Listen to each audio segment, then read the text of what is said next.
វិធីសាស្ត្រសំខាន់ក្នុងការដោះស្រាយទំនាស់1ដោះស្រាយទំនាស់ឲ្យបានលឿនបំផុត2កំណត់លទ្ធផលនិងរៀបចំការ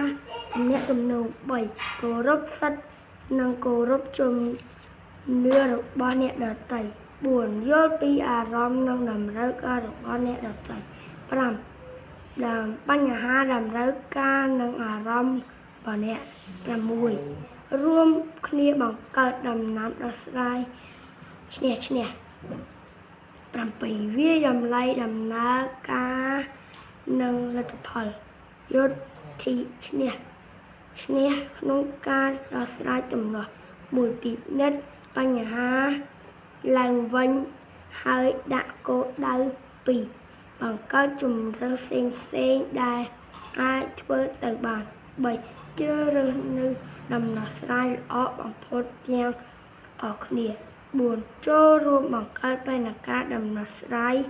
ឈ្នះ5អនុវត្ត6ត្រួតពិនិត្យនិងការវិតម្លៃដំណោះស្រាយឈ្នះគឺជាជម្រើសដែលល្អជាងគេបំផុតក្នុងការដោះស្រាយទំនាស់ដោយវាមិនធ្វើអ្វីឲ្យភាគីនៃទំនាស់ណាមួយចាញ់ឬអាប់អោតកិត្តិយសបន្ទាប់ពីការដោះស្រាយទំនាស់ដំណោះស្រាយទំនាស់តាមរបៀបឈ្នះ1ផ្អែកលើផលប្រយោជន៍រួមមិនមែនបុគ្គលិក2គិតថាយើងទាំងអស់គ្នាមានបញ្ហាឬបញ្ហារបស់យើងទាំងអស់គ្នា3បរិយាកាសត្រូវការកិច្ចសហប្រតិបត្តិការនិងមានភាពបើកចំហ4ការសម្រេចចិត្តគឺត្រូវធ្វើឡើងដោយស្វែងរកព័ត៌មានជាក់ស្ដែងមានឆន្ទៈឆ្ពោះទៅរកគោលដៅយុត្តិធម៌គិតពីផលប្រយោជន៍ទាំងសងខាងរក្សានូវតម្រូវការរបស់គូភា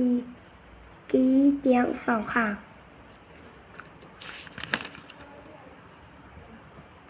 ដោយចាំថាខុសពីគឺមិនអាចឲ្យមួយ